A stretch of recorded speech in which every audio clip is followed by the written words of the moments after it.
Hello and good morning to all of you, my dear students, my dear YouTube viewers. Today I am going to discuss about the hydrogen atom, its different compounds, okay, how it is formed, what are the different properties, okay.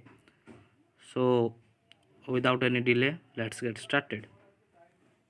So before I start, I will tell you to subscribe my channel and subscribe the bell icon so that you can get notified when my new videos are updated, okay. So the hydrogen is the first element of a periodic table and also the lightest element.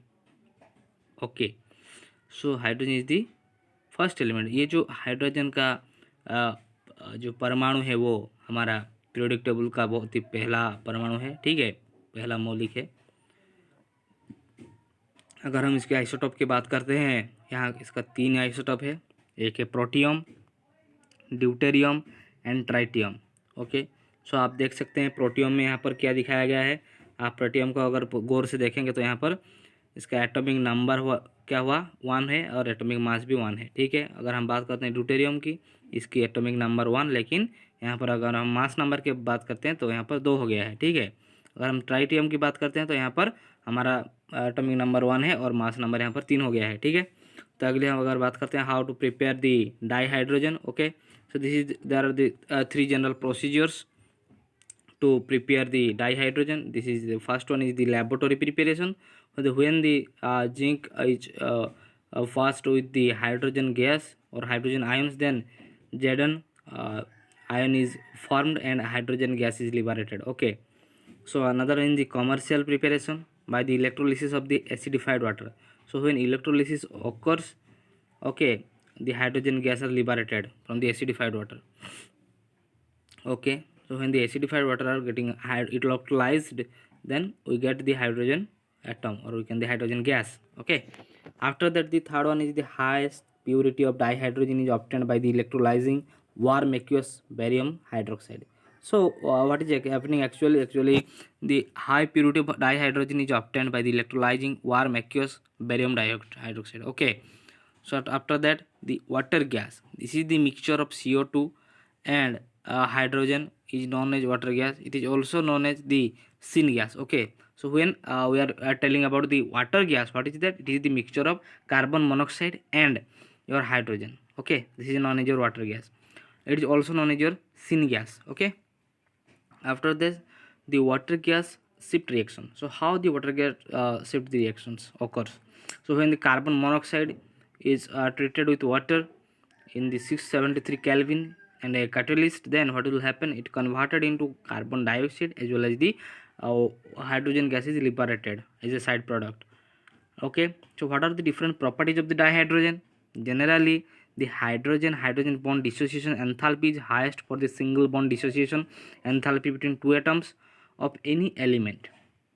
Okay, so this is we have to remember that the dissociation enthalpy is highest for the single bond dissociation also in case of hydrogen bonding. Okay, so it is relatively inert at the room temperature due to the high hydrogen bond enthalpy. Okay, so what are the different uses of dihydrogen? For the synthesis of ammonia.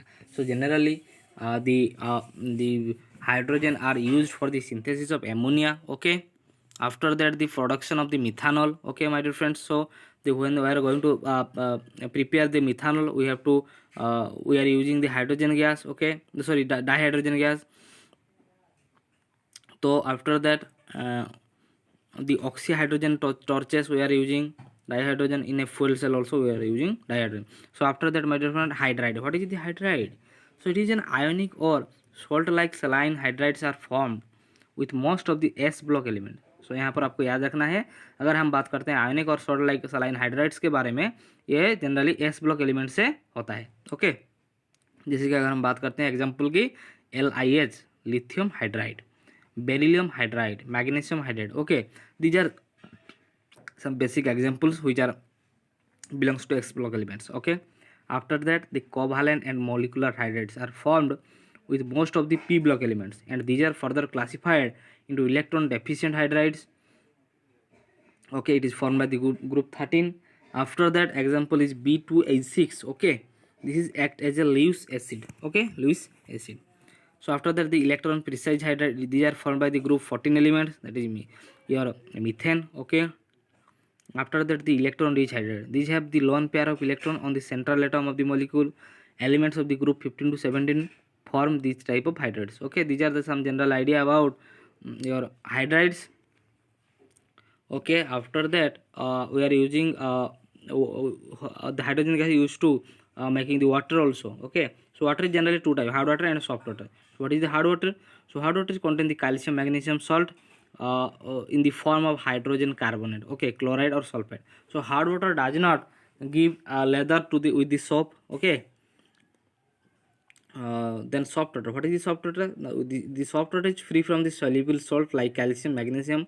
Okay, this is known as your soft water. Okay, and soft water are generally used to washing the different kinds of clothes. Okay, the types of hardness. So what are the different types of hardness of water? Okay, so basically there are two types. One is temporary hardness, second is permanent hardness. Okay, so what is temporary hardness? It is due to the presence of calcium and magnesium hydrogen carbonate in the water. So when there is the calcium and magnesium hydrogen carbonate present in the water, we can say it is temporary hardness. Okay, the temporary hardness can be removed by the boiling or by the Clark method. Okay, so basically we are we are generally used to boil the water to in order to remove the temporary hardness, but we can when there is a permanent hardness, that means when the hardness is due to the presence of calcium and magnesium chlorides and sulfate, this then we can say it is the permanent hardness. Okay, and permanent hardness can be also removed by the Calgon's method and ion exchange method. These are the two basic principles or methods which are used to remove the permanent hardness of water. Okay,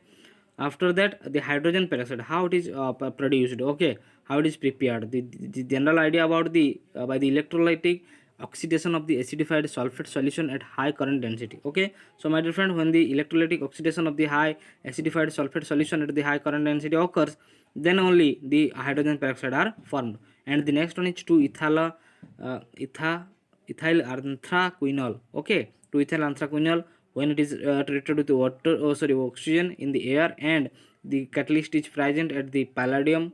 Okay, then hydrogen peroxide is prepared. Okay, so now come to the physical property of the hydrogen peroxide. What is the physical property? This is miscible with water in all proportion. Okay, a 3% of the hydrogen peroxide solution is marketed at the 100 volume of the hydrogen peroxide. Okay, so the chemical property, what is the chemical property? This is acting as oxidizing agent, it is as well as the reducing agent. Okay, so the basic properties of the hydrogen peroxide is it is act as a both amphi agent, that means for oxidizing and reducing agent. Okay, so how it is oxidizing agent? So oxidizing agent at the acidic medium. Okay, and the reducing agent in the acidic medium. These are the two examples are given. Okay, how the hydrogen peroxide is used for the oxidizing or reducing. Okay, so this is the general idea.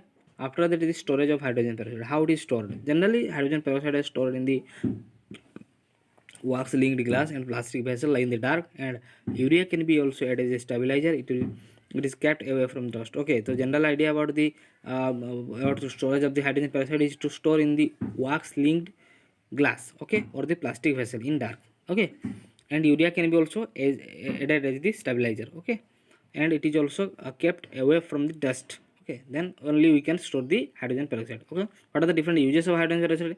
So general uses of hydrogen peroxide is it is an antiseptic. Okay, and it is sold in the market in the name of perhydrol. Okay, परहाइड्रोल.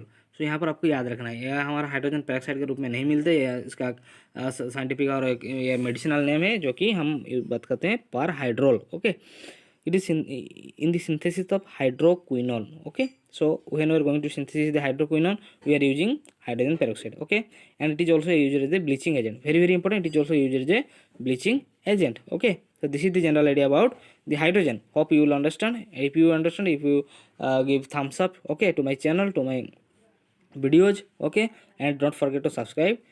Till then, keep watching and bye bye.